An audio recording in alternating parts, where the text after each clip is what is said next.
Yeah. 10 seconds. One more on the far left. Yes, after you picture. And now 3, 3.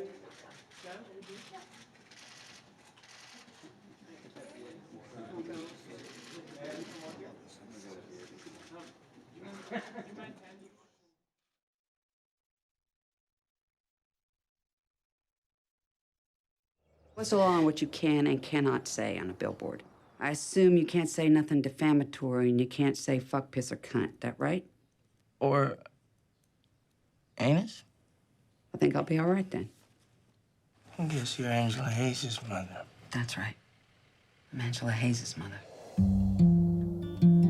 So, Mildred Hayes, why did you put up these billboards? My daughter Angela was murdered 7 months ago. It seems to me the police department is too busy torturing black folks to solve actual crime. The hell is this?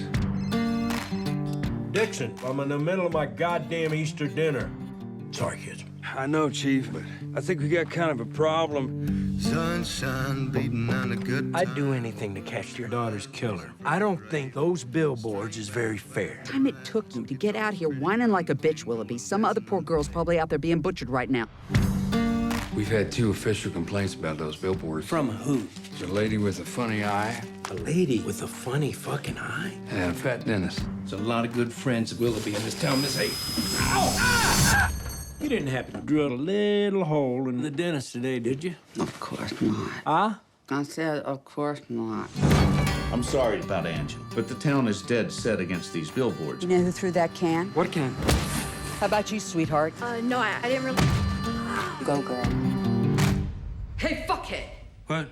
Don't say what, Dixon, when she comes in calling you a fuckhead.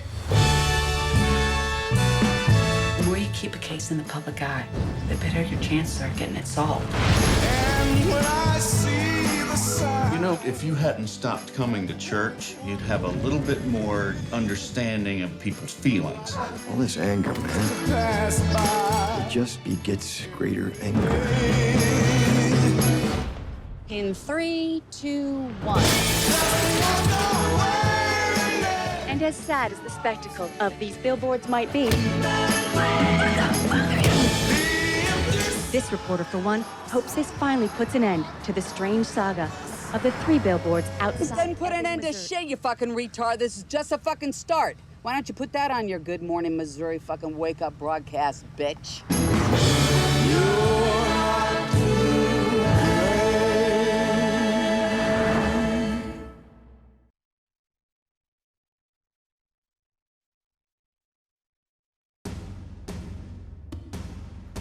Thank you very much.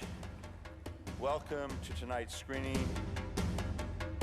God, I want to see more movies like this. Movies that are just creative for the sake of being creative and free.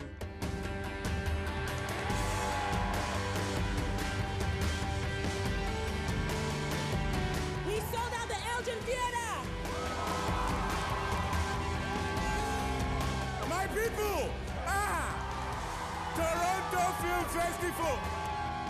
Great films, they leave me feeling a little more alive and connected, and they remind me to laugh and hope and hurt and feel. I just want to tell great stories, and I want to tell different stories. We don't only have to tell one type of story.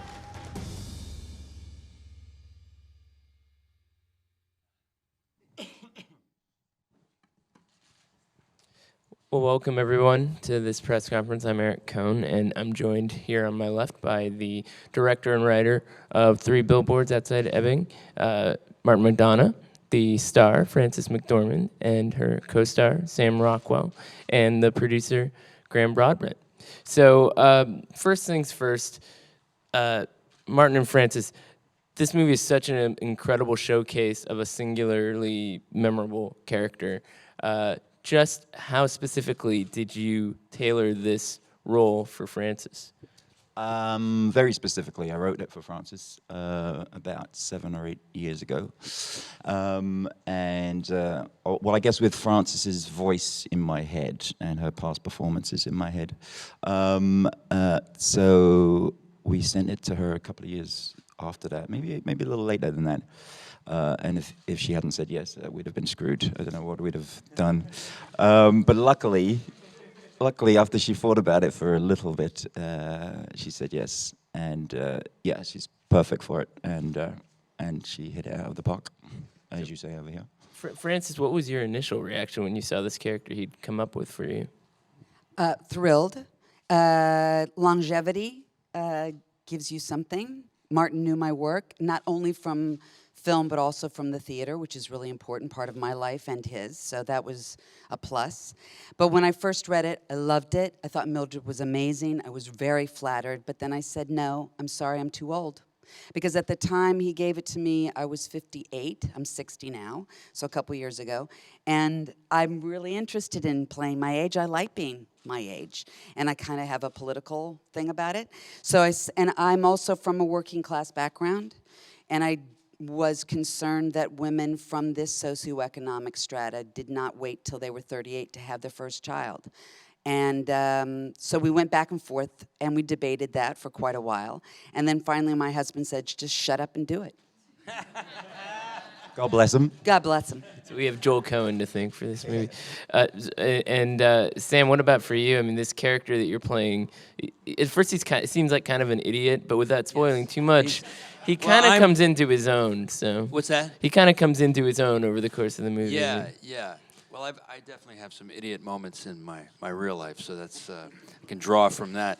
Yeah, it's an amazing character. I'm very lucky to have been a part of it, and Martin wrote an amazing role. And yeah, it has a kind of an arc to it, and I call it the Barney Fife turns into Travis Bickle arc. But again, those are archetypes, and then you fill in the colors. This was actually written for Sam as well, so it was kind of cool. I got the two first choices. I'm not saying I wrote an idiot and thought of Sam first, but I wouldn't actually call him an idiot anyway. But he's maybe not as bright as some. Yeah, sometimes. Well, you've written a lot of great idiots over the course of your career, and that's why the comedy. I don't know why I'm looking at you, Graham.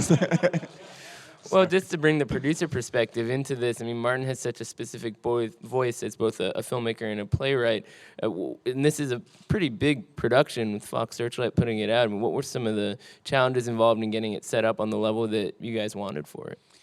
I think actually the good bit at the start was if you work with Martin, often as a producer, we would all know you go through endless drafts of scripts, you develop something, a year later it might get decent, then you do another year and another year. The nice thing with Martin is it's like, the phone rings, he's written a script, it's perfect, we can just go make it. And that is a nice way to start. In terms of putting it together, Martin wrote it himself. Film 4 co-financed the film with Fox Searchlight. So Fox Searchlight distributed around the world. Film 4 is an important UK film financier, part of Channel 4. And they let us get on with it broadly. It was like, okay, well, how much money? Find a place to shoot it and go and make it and then bring it back. And that structure worked very well for us in the process of making it. It was great. And before we open it up to some of the other journalists here, Martin and Francis, I want to ask you a little bit about getting the right tone with this film, because the plot is about something very sad and dark, but it's an incredibly entertaining movie. And when I was watching it, there were lots of laughter, there were cheers after certain monologues and so forth. So what was it like to sort of talk through getting that tone right? I guess we just tried to never lose track of the sad, painful beginning of the story, which is what has happened to Mildred's daughter in the 7 or 8 months prior to the story starting. And I think every day we kind of kept that in the forefront of our minds, that we knew where the humor was in the script, but we always had to keep, especially Mildred's drive, true to the sad beginning and the sadness that never really leaves her. So it was always paying tribute to the daughter, I guess, and keeping it as truthful as possible.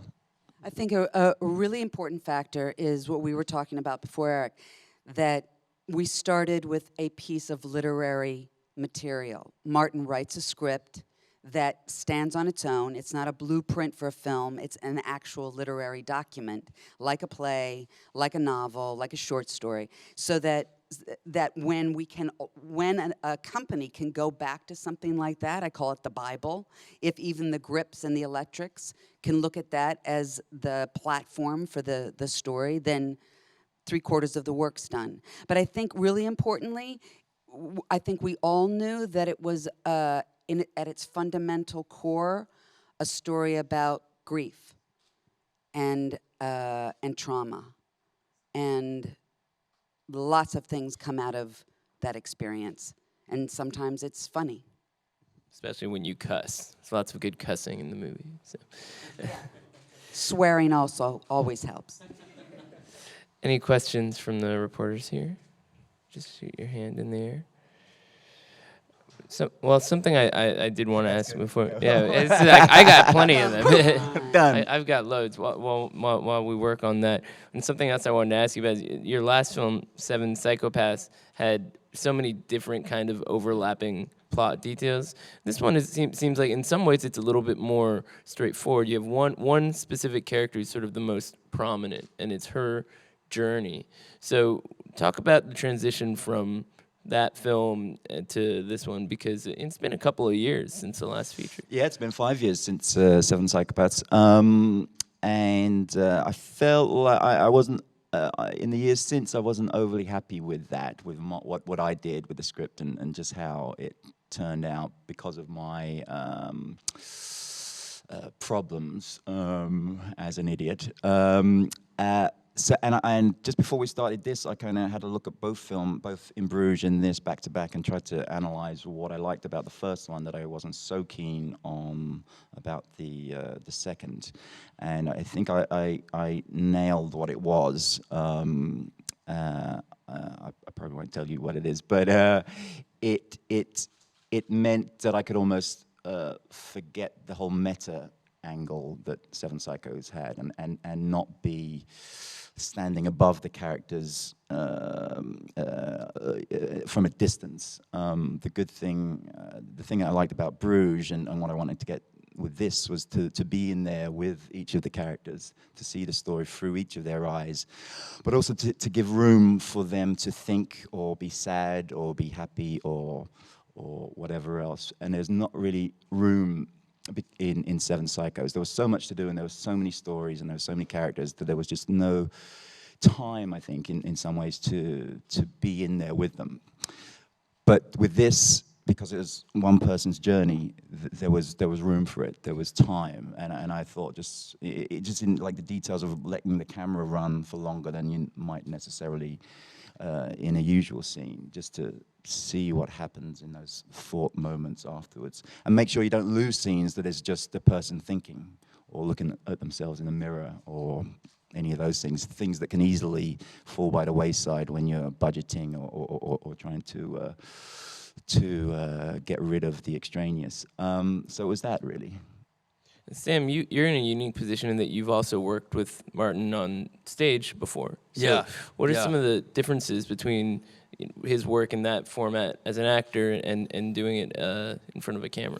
Well, Martin was very, very quiet. We had John Crowley was directing the play, so Martin was Behanding in Spokane. Behanding in Spokane with Chris Walken, Anthony Mackie, Zoe Kazan, and I loved the experience. It was a great play, and it was really fun to be on stage with those actors. As, obviously, especially Chris Walken, but there was a great story that Chris Walken told while we were having a coffee break, and he said something like, what did he say? I would have been a great pope, or something. And then Martin put that in the movie Seven Psychopaths. So out of that play, I'd have been very lenient. I would have been very lenient. That's what he Yeah, said. I would have yeah. been a great pope. I would have been very lenient. And that's in I'd the love to movie see Chris when he's Walken on as pope. mescaline, right? When he's on mushrooms or whatever. Yeah. So that was a cool, I like what Francis was saying, because we all do come from the theater, and the theater informs your film work for sure. There's no question, and so yeah. Francis, how does the theater inform what you do in front of the camera? Yeah, I mean, I think that part of what made us an automatic ensemble, not just the fact that Martin had written the parts for us and also had worked with many of us, is that we all do come out of the theater. Woody has done theater. The majority of the actors have. So we, John Hawkes, everybody. Yeah. So that's our foundation, and it's the best foundation for any kind of acting work. And then the fact that Martin has been in rehearsal rooms. So even though his inexperience as a filmmaker, he's only done 3 films, but he's been in the room watching characters develop through an actor's process. So that's just a given. We don't have to talk about that much. We just all we hit the ground running at the same speed. And also won an Oscar for a short film. We should note that as well. So you've kind of been working through filmmaking for a little while, but continuing as a playwright, not sort of just giving up on the stage. So. No, well, I never saw sort of plays as the platform to jump into films and then leave them behind. I mean, they're two quite distinct art forms.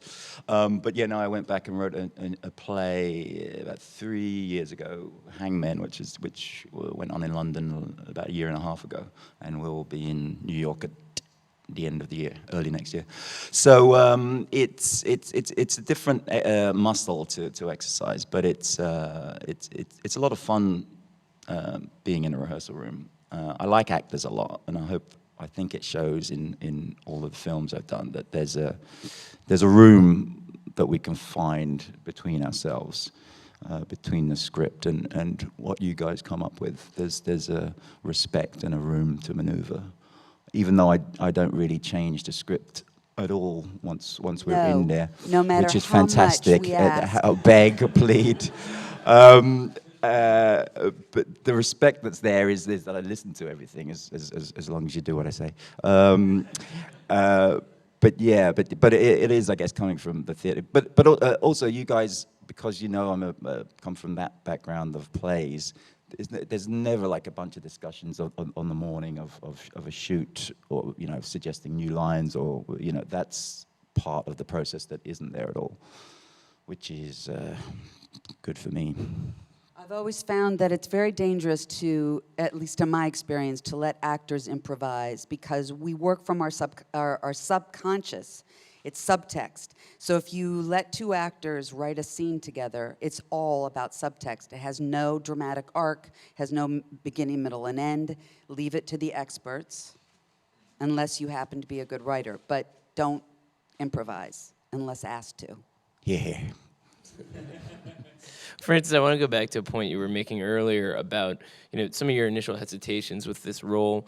Makes me wonder, what kind of roles do you see getting offered to people of your age, and what sort of disconnects do you see? I mean, you must be passing on a lot of different kinds of opportunities in that respect.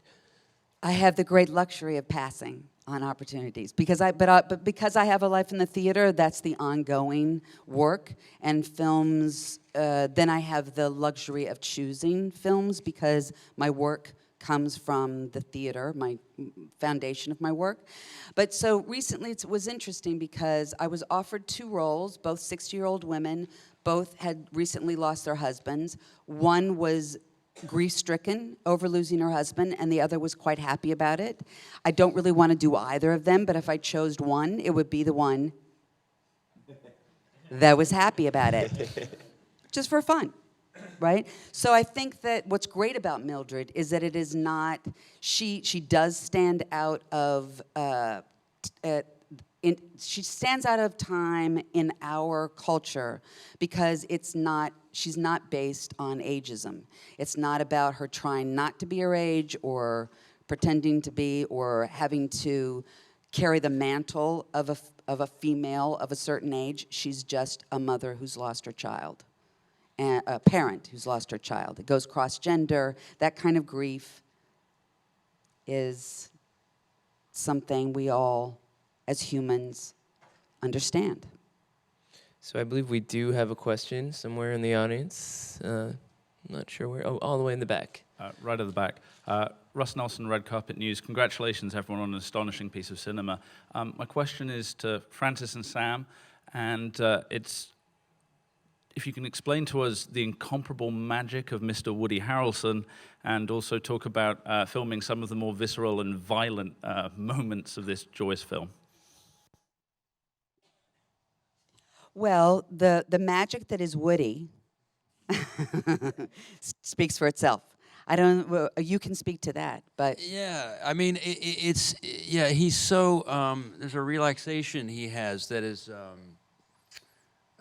unique, you know. And I think because, well, for me, my relationship in the movie with him, which is very different in Seven Psychopaths. I had an antagonistic relationship, but I had to bond with him, and so it was so easy because he's so silly, you know, like I am, and we were just laughing the whole time, and sometimes that can work. He's just so charming. He's a very charming guy, you know, very charming guy. yeah, it was interesting for me because I've known Woody for a long time. We've worked together before, but the one of the questions I had for Martin was, why doesn't Willoughby and Mildred, why don't they know each other? They're close in age. It's a small town. Didn't they go to high school together? And we determined that no, they didn't know each other, so that there was a relationship that could build. But because of Woody's and our personal relationship, when we got to the moment where he coughs up the blood and it lands on Mildred's face, I had an automatic reaction to that, and it was an empathetic one. It wasn't an antagonistic one.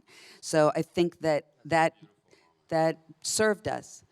But the violence, I mean, I loved throwing the Molotov cocktails. I actually was quite proud that I could land them all the way across the street, because I definitely have a very pussy throw.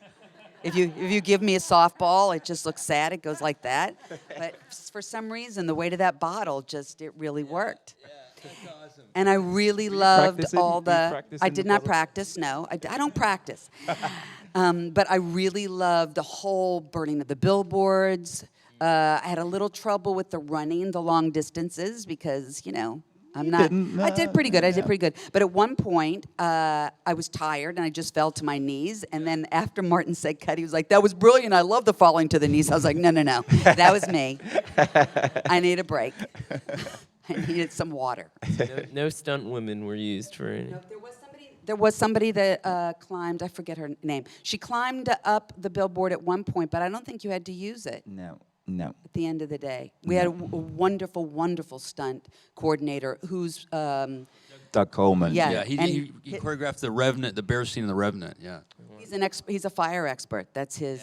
He's a pyro, so we were really lucky to have him. He's awesome. Yeah, but I believe you would. I something about Francis that I believe. That scene when you get up on that billboard to put that fire out. There's something about you that I just believe you might do something like that. I just, because you. I don't know. It's just there's a superhero quality there, and I really buy that scene, and maybe it's just the way Francis sells it, with that clarity and that emotion, But anyway, that's the magic of movies. We get to try all these fun things. Martin, can you talk a little bit about getting inside the world of this movie? I mean, it's you're British playwright, so it's not necessarily the most obvious place we would expect you to kind of be able to observe the way that this movie does. I've spent a lot of time traveling around the States in the last sort of 20 years, and before that I'd only seen America through the movies, but I loved American movies of the 70s. I guess is some of our favorites in world cinema, really. So I always wanted to see even the states that you don't see often in movies.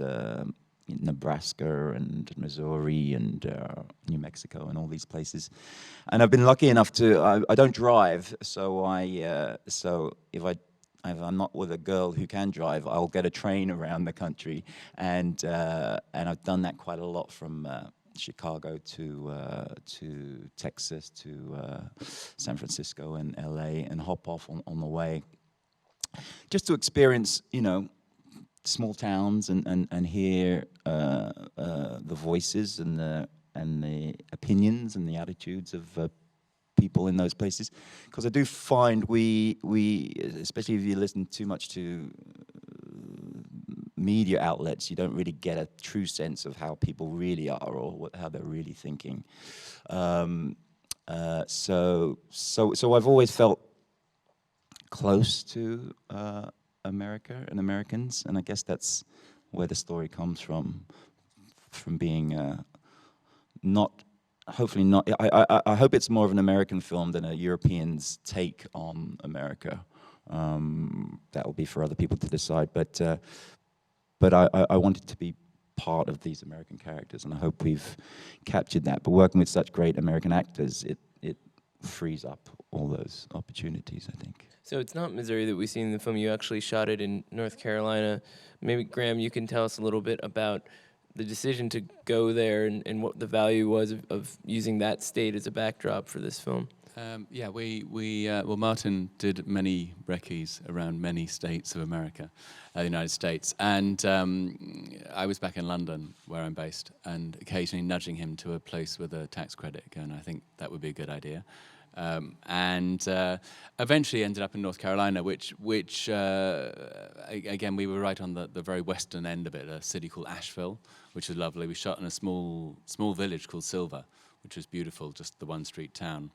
And it was nice, because actually putting the film together that way, Fran was talking about the company of actors, but being away on a location in that sort of place, you take your crew, you take everyone, you live this experience for 6, 8, 10 weeks, whatever it's going to be.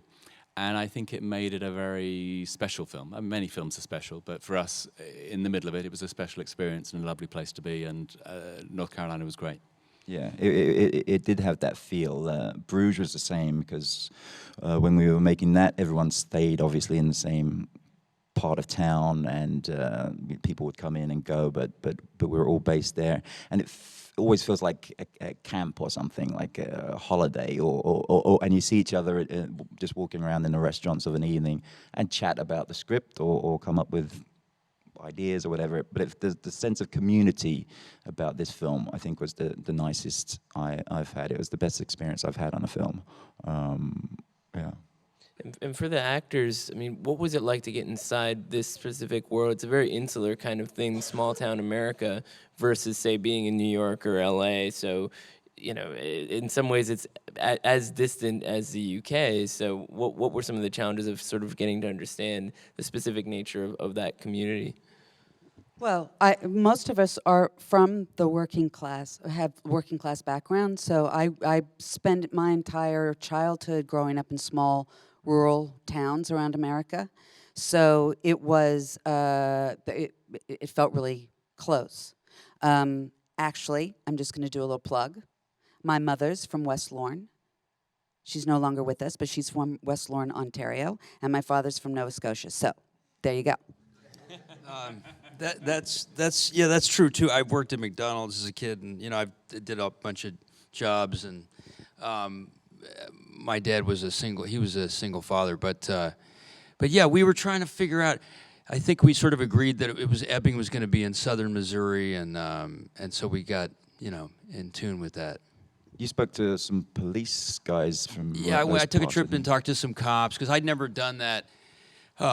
Francis has played cops and Woody's played cops, and they've done that kind of research, but I'd never gotten into that. I was really excited about it, so I went down there and did a ride along with some of the cops and taped him, and he had. I actually taped 2 cops, and the first cop wasn't right, and then I got the second one was, and yeah. So we sort of agreed that it was this general sound, and we kind of stayed on that. Southern Missouri as opposed to North Missouri, which is a very different sound. Yeah, we worked with a really great dialect coach, Kate Wilson. I worked with Liz Himmelstein, but yeah, Kate was there, and yeah. So we had a general sound, but what I found, and this isn't true for all actors, but it's kind of we were in North Carolina. So even though we were telling a story about Missouri, Silva was Ebbing, because that's where we were. So we didn't really, there's no point in trying to pretend like you're in Ebbing, Missouri. What you do is be in Silva and then call it Ebbing. Well, yeah, we lost the day player for the dentist, and we got this amazing day player had a sort of a natural Southern thing, and Caleb's from Texas, Woody's from Texas, so it just was there, How much was this authenticity of the dialogue valuable to you as a filmmaker in terms of what you were trying to capture? Completely. But I kind of left all that work to the actors. I mean, we didn't change many words, and it's a heightened kind of dialogue anyway. It's not meant to be, word for word specific to how someone in a town in Missouri would speak. Similar to like the Irish plays I've written, or a heightening or a theatrical version of the speech I hear. So in a way, I mean, it's not quite as theatrical as the play dialogue, I think, but it's not what you would hear in a small Missouri town, I don't think. But I think you just trust the actors to do their work, which they all did brilliantly, and you kind of let them go. Any other questions from the room? Yes, ma'am, right there. Just wait for the microphone because there's a live stream going. Hi, I'm Leah Morrison. I'm with Lifestyles Magazine. I'm wondering how you think the film will inspire people to create change in their own community or on a larger level. I'm not sure. I mean, no one wants to go through what Frances's character has in this film, but I like her single-minded rage and her not taking shit from anyone, and her protest, I guess, for want of a better word. And I'm kind of, as an outsider, intrigued as to what's going on in America at the moment. My take on it is that it's not all bad, because there are so many people getting angry and doing something about it, which hasn't really been there in the past, 40 or 50 years since Vietnam and civil rights and those issues. So anger and protest, and I think you might have a different take on that, Fran, but I think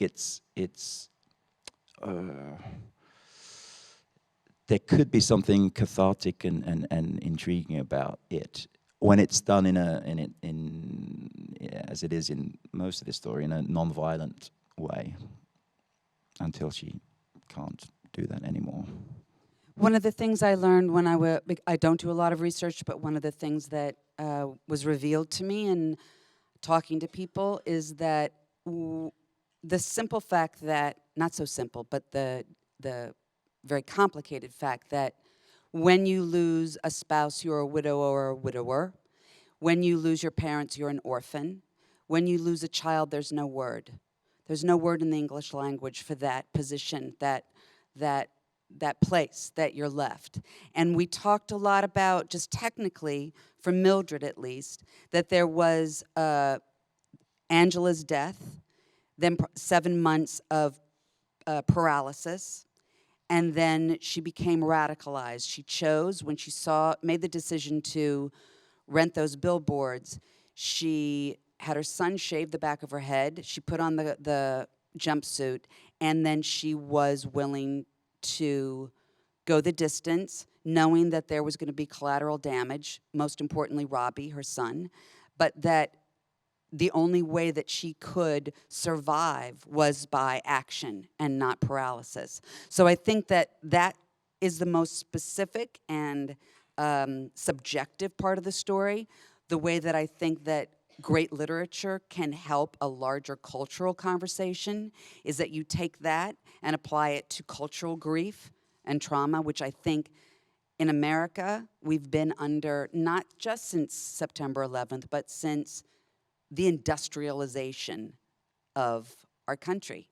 We have not been able to find the right path since then, because we were built on an agricultural society and a nomadic society. It was all about going west, and then there was no more west to conquer, and I think we got really confused.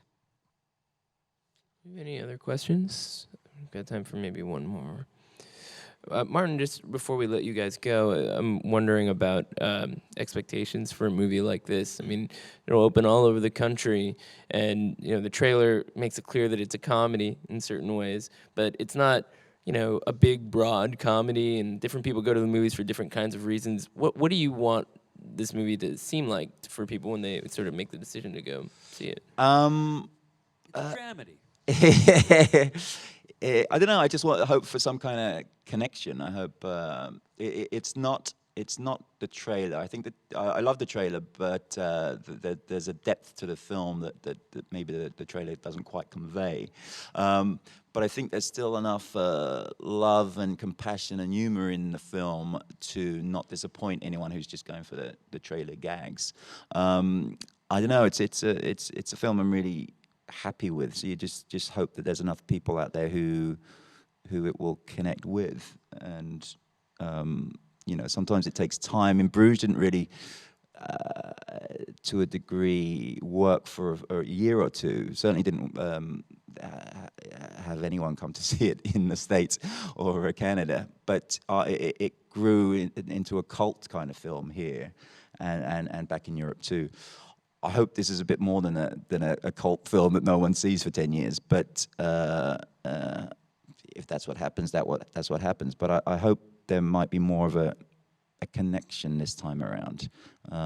But you never know. All we can do is make the best film that we can, and we have, and we're really happy with it. So we just hope enough people will feel the same way. Francis, what do you hope people get out of it? I'm going to step out there. If you know Greek tragedy, there's a lot of laughs in Greek tragedy. So when you take something this high and you stick your neck out this far, as Martin has done, then you gotta give the totality of the human experience. And just funny and just sad is not the totality, but pathos and humor are Greek. Yeah, Greek tragedy is a great way to sell the movie, actually. Come on, everybody. Three Greek people are going to go see the movie now. Thanks for being here, and thanks for sticking around. Thank you, guys. Thanks a lot. Thanks a lot.